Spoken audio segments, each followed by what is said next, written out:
Well, hello there, MVDs. That's Most Valuable Dads. Welcome to the Girl Dad Joy Summit.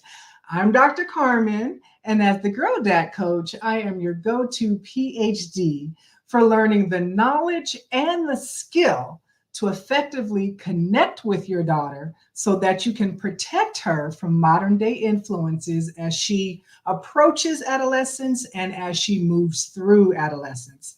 And I am so honored to be partnering with Sanical for Periods. Sanical is a femtech company based in Tulsa, Oklahoma, working to eliminate the stigma surrounding menstrual health discussions.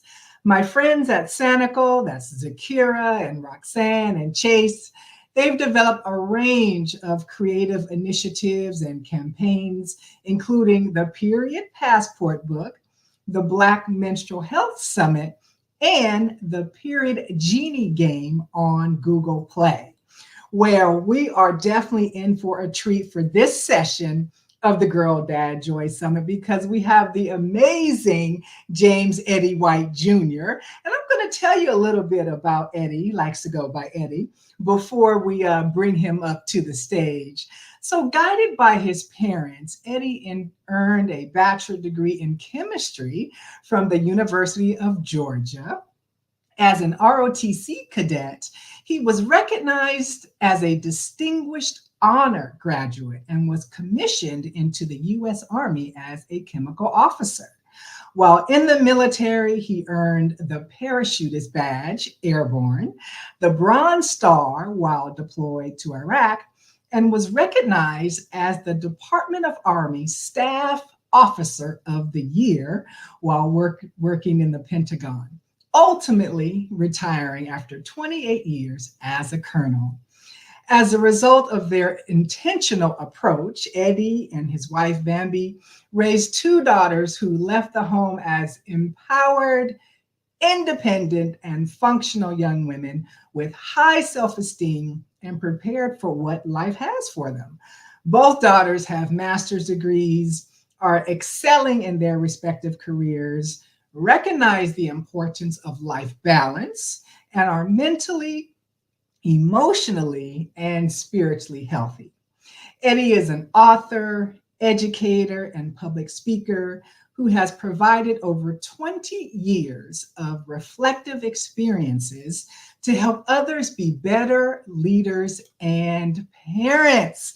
Welcome, Eddie. We're so glad to have you. Thank you. Thank you. Man, that was an impressive introduction. I like that. Well, that is all you, Brother Eddie. That is all you. So, we're just going to jump on in here. And, the first question that I have for you is, what's your origin story? How did you get to the point where you are uplifting fathers and talking about fathers and daughters?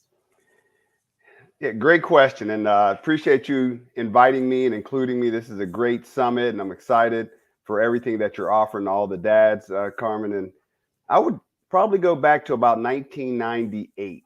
So 1998, right around that time period, my daughters were both born. My first daughter was born in 97, or my first daughter was born in 95, my second daughter in 1997. And I'm doing what I think most dads are doing, really trying to keep their kids alive, keep them from falling off the couch, teaching them how to walk and sing. And so as they got older, I actually had an experience with an older father, and we were on a business trip, and he was talking to me about how his teenage daughters weren't listening to him. He was lamenting about them not, paying attention. He's trying to offer them the sage advice, and they're not picking it up. And he was really frustrated. And I was like, I don't understand what the issue is. I mean, I'm just trying to keep my kids, from falling off the couch, and your kids are still in the home. And it was probably a couple days or a week after that, I just started thinking about what he was struggling with. And it hit me. He waited too long. And his daughters were teenagers. They're 15, 16 years old. And he wants to be around them. Well, they're teenagers. They're not trying to be around him. And that struck me as I need to start early. I need to be intentional. I need to have an idea of what I want my young daughters to be when they're older women. And that started me really on the path of everything that I did and ultimately what I published in my book back, some 30 years or 20 some years later. Oh my goodness, this is fantastic because definitely in my work with dads, I've seen them waiting, right? A lot of times, because my work is around trying to help fathers establish a strong emotional connection with their daughters as a means of protecting her when she's out, away from his eyesight, which includes, talking about their development during, adolescence, their physical development, their romantic interests, all of that stuff. And a lot of times dads are blindsided when their daughter starts wearing a bra or, what have you, because it wasn't on their radar. And this interaction that you had with this particular father got a lot of things on your radar so that you were being intentional about it. Any more about the intentionality of it? Yeah, absolutely. The biggest thing that hit me as I was figuring that out was when to start. So I knew, there's a certain age and I knew he waited too long, but I had to figure out when. And I came up with around 5 or 6 years old. And the reason I came up with that is I believe that at that age, they start to cognitively grasp what's going on. And I deem that the critical shaping year. So when I teach parents and fathers about raising their children to be adults, I believe that you transition from that, 0, 1, 2, and they're just trying to get them to walk from crawling, and then they get to 3, 4, and maybe 5, and you're starting to get them to be a little bit more, independent as far as being able to walk around and move around and pay attention. But I do believe there's a point in time when we as parents transition and we as fathers transition from sort of nurturing and babying them to deliberately and explicitly raising them to be a functional, independent adult. And it's critical that you understand that start time because there's also an end time. And I came up with around 5 or 6. And then I defined adulthood in my family whenever they graduated from college. Some people define it at different ages or different events. I also think that's important because whatever that end time is, based off that start time, that's how much you have. 13, maybe 15, maybe 16 years, and that's it. And then the relationship dynamic and the other conversations and how you advise them, it all changes. So that's whenever I really got serious about, okay, this is when I need to start pouring into my daughters, and I only have a finite period of time before they're adults. So true. That babying piece really resonated with me when you said that because so many dads are like, oh, my daughter, she's got my heart, I'm wrapped around her finger. And I think they do baby, and forget about actual the parenting part, like you're talking about. And our theme today is redefining provide and protect. So, what is so important? Why do we need to redefine these? Yeah, great question. And I think there's a couple things to the re. So I'll start with the redefining because most fathers, right off the bat, know that we have a role to provide and protect our family, our children, and our daughters. And we understand that either you can trace back to the 50s. I put a roof over your head. It's my responsibility to put food on the table, to make sure you have clothes on your back, to send you to school, to make sure you're healthy, physically able to do what you have to do. And then the protect, a lot of time goes to the physical. It goes to making sure that you are shielded, make sure you're guarded. And I think that is very foundational, but it's also as we move into, the 21st century, 2024, is broader. And there are other things we have to do. So I think you need to holistically look at, okay, what does provide mean? And provide, I believe, transcends just when they're young. Provide goes into adulthood. And what does protect mean? Protect is more than just physical. You're tying in the emotional, you're tying in the spiritual, you're tying in the mental. And therefore, you have to look at provide and protect through a lens of holistic definition that you then do over the 15 or 17 years that I mentioned you have stewardship over your children. Wow, yes. And so, as you were just talking, Eddie, I was just thinking about the importance of preparation because I think when dads are kind of stuck in the babying, their hearts are all mushy, which is a beautiful thing, around their daughters, but they don't intentionally prepare. And one of the things you talk about, like you just said, holistically, is like preparing them emotionally, financially. So, what sort of preparation do dads need to do for their daughters? Great segue because there are a lot of steps, right? So I'll start with what I call what we call in our family our 5+2. And to me, if you use this as a reference, that every particular part of the 5+2, you need to deliberately look at and determine whether or not you are enabling them to have the success and health that goes with it. So the 5+2, you kind of alluded to one of them, physical, their physical health and maturity, their mental health, maturity, and development, their emotional health, maturity, and development, their spiritual health, maturity, and development, and their financial. I think those are the five individuals, and we as people need to be conscious of how those five are functioning within us, as well as how we are developing those within our daughters. The +2, the first one is school, job, or career. And those are conversations, those are identification of what are their interests, fostering and enabling that, helping them so that they can go from school to job and career. And the other one, which can be very sensitive and difficult, is relationships.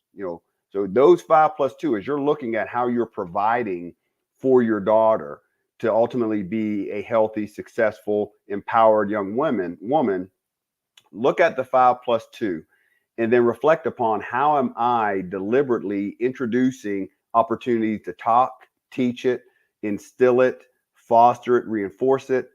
And that, I believe, is the first step in providing for or redefining providing for your daughter. I love how you have laid this out because it shows us, which we already know, but it shows us it's a lot to do as a parent. There's a lot that we have to do. I'm a parent also of a teenager. But I love how you've laid it out because lots of parents, moms, dads, are not thinking about how am I preparing on these specific areas.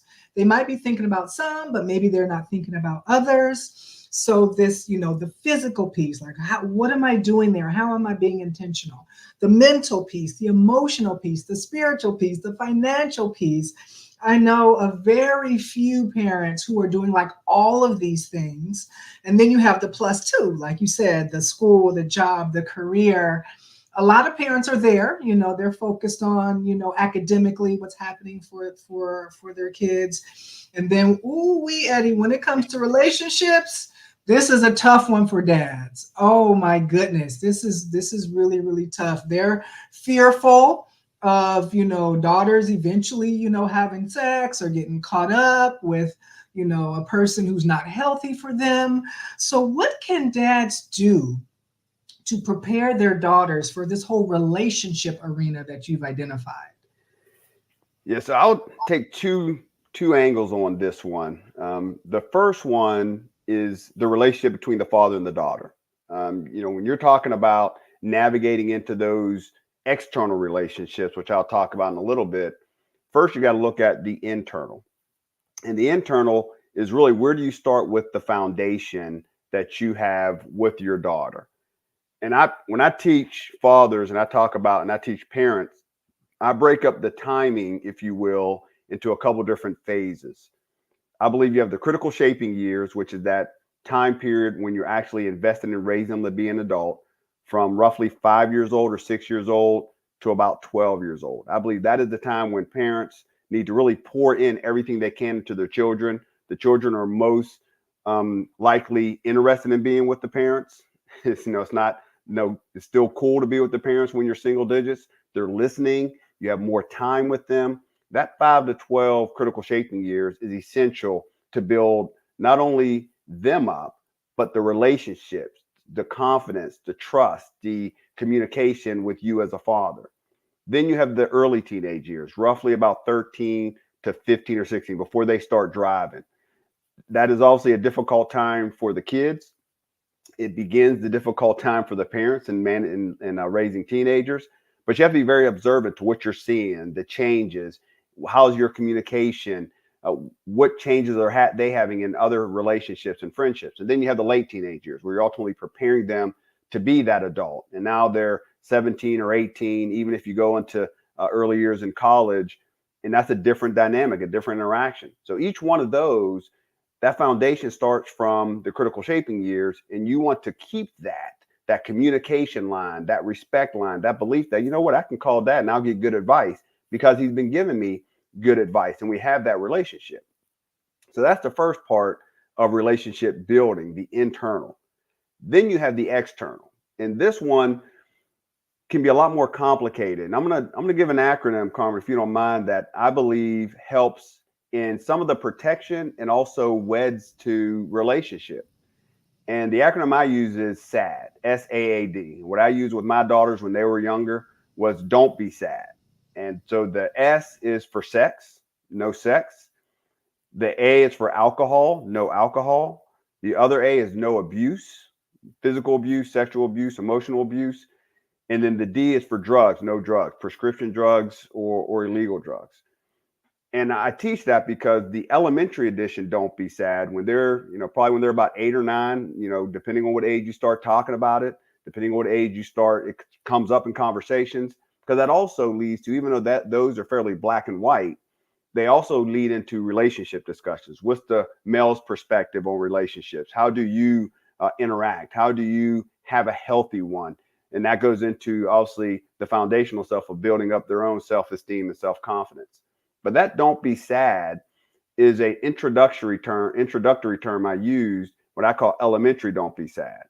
And then it fosters that discussion. And then I have what's called a graduate level don't be sad, which I'm not sure a lot of fathers are comfortable doing. And that's when you actually talk about them having sex. You actually talk about them drinking alcohol, because they're going to leave the house one time at one point. And at that point, when they leave the house, you're not going to have the same level of protection and oversight. So you got to prepare them for that. And life is going to happen, and you want to prepare them for that as well. Those are a couple of things I have in that regard. Ooh, we heating up here, brother Eddie. We are definitely heating up here. I love it, and again, I just love how like accessible you make this. Because parenting can just be so daunting. But when we have a guide like yours, hey, let me think about these different elements. Let me think about the SAD acronym, and how am I talking about this or teaching about these things and how to deal with all of them. So, you know, I've come across a lot of dads who feel like this, when it comes to daughters anyway, that this isn't their role. Like the mom is supposed to do this stuff. The mom is supposed to teach them about relationships and how to keep their legs closed and all of that. But what I know for sure is that dads are critical when it comes to daughters' self-esteem. So how can dads really jump in, like lean into talking about these things, especially the SAD acronym?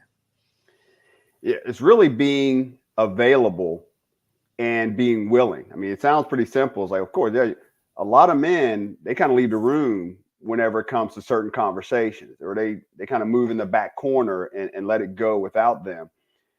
And I believe there's a critical role that both parents need to play in cross gender conversations.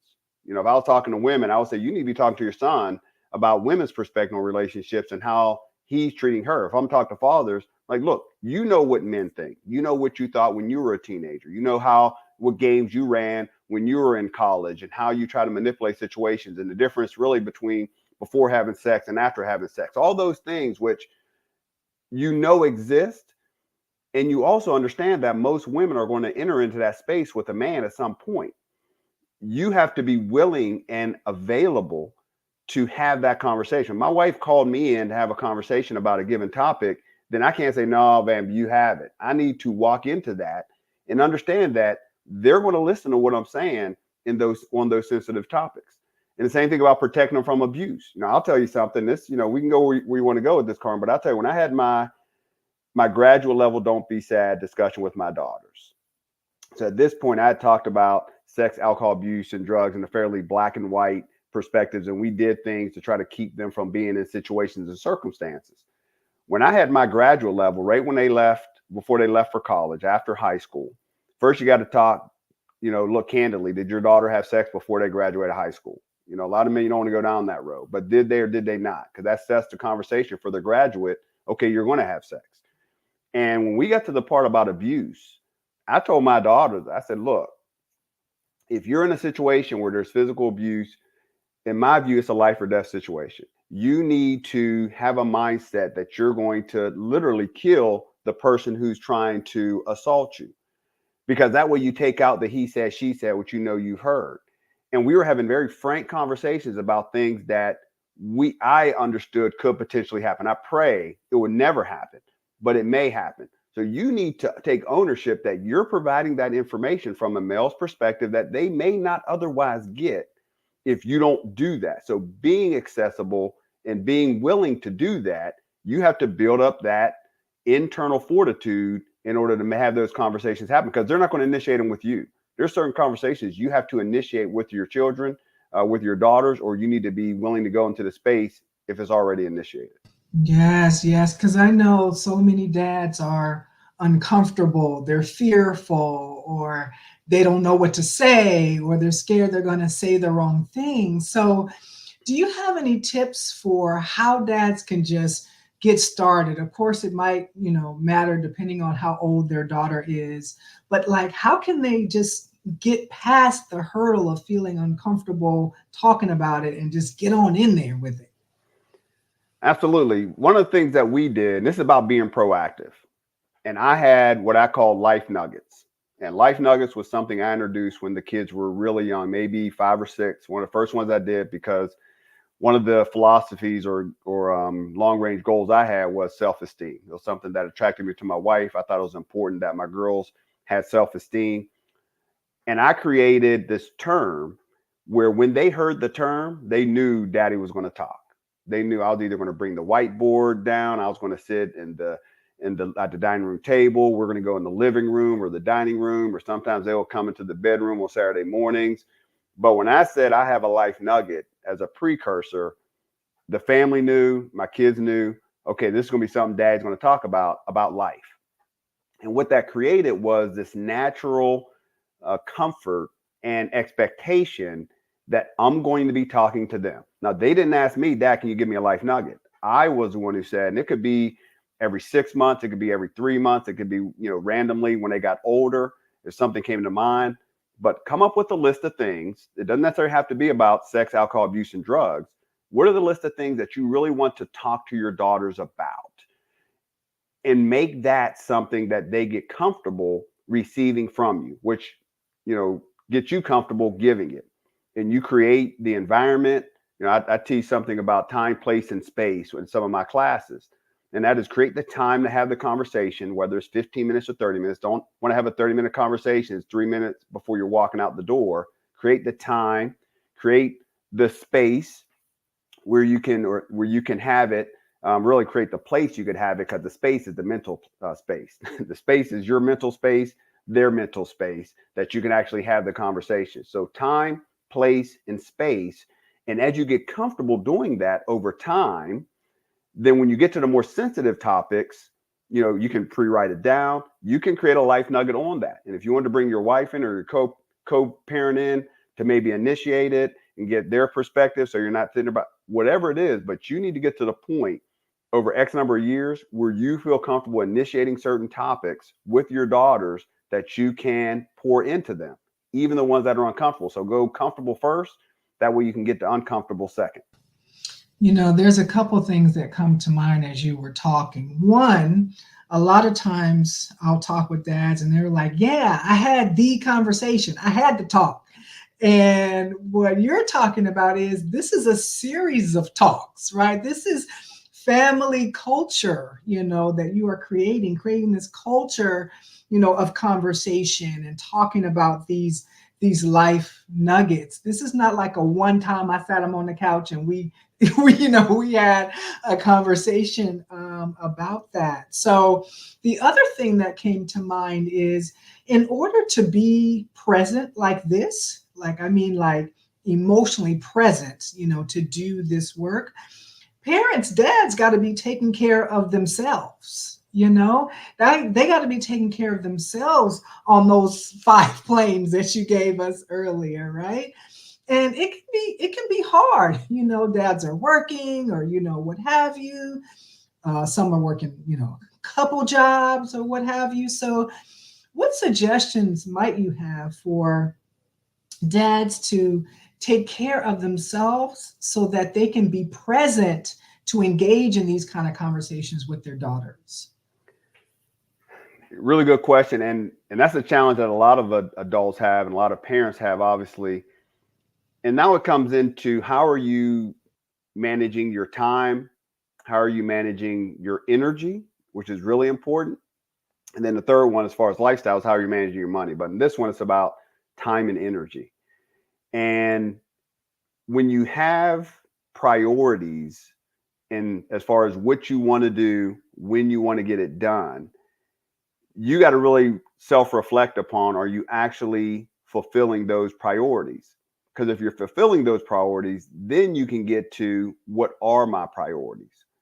And for me, my daughters, raising them was a priority. You read my bio, and I did 28 years in the Army, and I deployed sometimes, and I worked late sometimes, and I was a pretty senior officer. So I had a lot of commitments and obligations and decisions to make, including when I was in the Pentagon. But that never caused my priority to change. It may have adjusted how much time I could dedicate. So, therefore, because prioritizing my daughters and raising them meant that I was prioritizing not only my time when I could, but absolutely my energy. So, when I went home, I made sure that my energy was recalibrated so that I could spend time with my daughters. One of the things I did when they were younger, because I had 2 black girls, back then and maybe now, a lot of black girls didn't do well in math and science, and it wasn't because they couldn't, it's because people believed that they weren't confident. Well, my degree's in chemistry. I'm a math guy. So when they were in sixth, seventh, eighth grade, guess what I was teaching them during the summer? Chemistry, geometry, algebra, years before they took it. But that meant that when I got home, 6, 7 o'clock, whatever it was, or on the weekends, I set aside time so that I could dedicate an hour, hour and a half. I had to write out the curriculum, and I had to sit there and spend my full energy with them once a week or twice a week, whatever it was. And I did that for about 2 or 3 years. And when I tell fathers, I tell them, look, during that time period, what do you like to do? And set that time. If you like to work on cars, if you like to cook, if you like to, whatever it is, because if you want to do it, then your energy is going to be there to do it. And your daughters at that age are going to want to be with you, and it will resonate. So you have to really have a mindset that you're going to, at a minimum, set energy into that space. And then you work as much time as you can for as long as you can to go with it. Yes, I love how you conceptualize things so well and make it so easy for people, to grasp in terms of this is about managing your time and your energy. Now, earlier, I heard you slide in there a little something about your book. What's this book about? Yeah, so I published it in 2019. I'll tell people I'm God purpose and spirit led. That's just the way I am, and it's guided me for almost my entire adult life. And in 2012, I started writing a book because Holy Spirit told me to write a book. And this is the funny side, Carmen. I tell people about my book. I wrote it, and I went to my wife and daughters, obviously, because you're not going to publish. You shouldn't, for those who are thinking about it, publish a book about family without talking to family. And all three of them said, well, Dad, how are you going to publish a book about raising daughters and we're not grown yet? Because at that point, they hadn't graduated high school. And I said, okay, well, Holy Spirit told me to write it, not publish it. So I essentially went back for the next 7 years and reworked it, put in stories, refined it. And in 2019, I published the book titled Start Point Parenting in the White House. And I put White House in quotations because some people think it's a political book, but that's the term we've always used with my last name and how we kind of roll with our house. And it's about raising empowered young women through a father's eyes. And it's something that a lot of the things that I teach now was born from that. And I was blessed that my wife completely enabled and empowered me to do what I did in the home as well as outside the home. So we partnered, and we believe we did a pretty good job. And a lot of the things that we introduced at the age we introduced it had the impact 15, 20 years later. And that book I'm very proud of, and I use as really a measurable, because the last part of the book is a poem or a letter my daughters wrote me after they turned 20. I think it was right before I published it, maybe about 5 years ago, about their thoughts about me and the impact that me and my wife and our raising them had on them as now grown women. And I use that to really help guide fathers, because I think every parent, every father would love to get a letter like that written from their 22, 23-year-old daughter based off how they poured into them. Absolutely. Well, first, I'm so glad that you were obedient to spirit in terms of the instruction for you to write this book. So thank you so much. And that last piece there about, what your daughters wrote for you is just really, really beautiful and could probably be a motivator for dads to get started now. Like thinking ahead when your daughters are grown and out of the house, what would you like them to be saying about you? How would you like them to reflect about their adolescence years, with you, or their childhood years with you? That could be a beautiful motivator. Oh my goodness. So I'm sure, Eddie, that folks really, these dads at the summit really, really wants to know like how to get more of this, right? We've just scratched the surface. So how can they, oh, you know what? I remember, wait a minute, you have a free gift that you are going to offer these amazing dads. So tell us about it. Yeah, absolutely. And I have a lot of content. I tell people that one of the things that I've been blessed with is the ability to reflect and then document that so that I could present it and make it available to others. And one of the things is really a Raising Confident Daughters series, class series that I offered for years. And I have single classes that you can take, whether it's about, what is your vision for your family, or what is your foundation that actually sets the conditions for you moving forward. And those different things that break it down into the critical shaping years, the teenage years, and different blocks, as well as leadership. And what I wanted to offer for your dads, Carmen, is really a free class. They can get a single class. They email me, use, the Girl Dad Joy Summit, and I will coordinate with them to get them access without charge. They can listen. Each class is about an hour long. They can choose a topic that best fits them, and actually just take it. And then I pride myself, and I tell people, education to me is threefold. Education is the availability of the knowledge, information, the understanding of the information, and the application. I think you need all three to truly have education applied in your space. And so I try to provide any insights, any perspective in a way that is understandable, and then most importantly, applicable. And these classes, I believe, help set that up for anyone who's interested. Oh, this is such a generous gift. Thank you so much, Eddie. So I'm just going to recap just to make sure all the dads understand how to take advantage of this gift. So for your Raising Confident Daughters series, the dads can take one of the classes. They can take one of the classes for free. And so what they need to do is email you at the email address that's on the screen right now, right? And in that email, they need to indicate that they heard about this from the Girl Dad Joy Summit. And then you will make it possible for them to get them registered and take the one free class. That's it. All right. Yes, fantastic. So we want to encourage all the dads, send an email to Brother Eddie right now. Let him know you want to take this class because parenting is tough. And right there haven't been manuals, written about it. But we have an amazing person like Brother Eddie, who has put together the curriculum, for fathers, which is so fantastic. So, as we wrap up, Eddie, any final word that you would like to leave with the dads?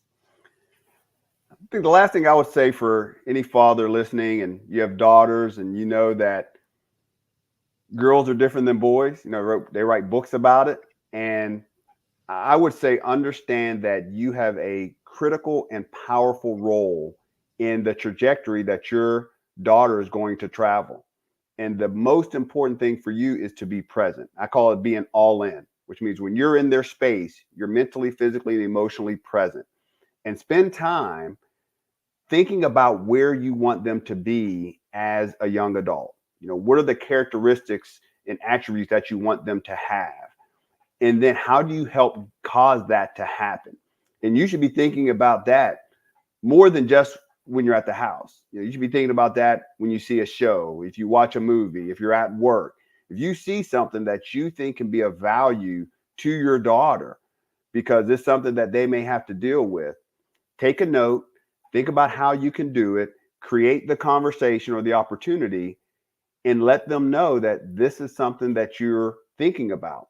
And over 5 to 10, 15 years of doing that, it will resonate with them and they will reflect upon it, they will incorporate it, and they will value you and your opinion for years to come. So I would say that is the last takeaway I would offer any father who's out there. I understand it ain't easy. I had 2 girls and a wife, and I also had a female dog. It was just me. I tell you, I divide and conquer because it was me and the whole. In order to get as teenagers, if you're raising them to be empowered and have their voice, it doesn't get easier. I'm just telling you that. But that's what we want because they're out there in the world now, and I know my daughters know who they are. They're going to represent the family, and they're going to make sure that they get what they deserve wherever they are. So that's the last piece of advice I would offer. Oh my goodness, Eddie, we thank you so much for your leadership. We thank you so much for your wisdom. We thank you so much for your experience. We thank you so much for wanting to support dads and supporting dads and daughters and all the work that you do. So thank you so much for how you show up in the world.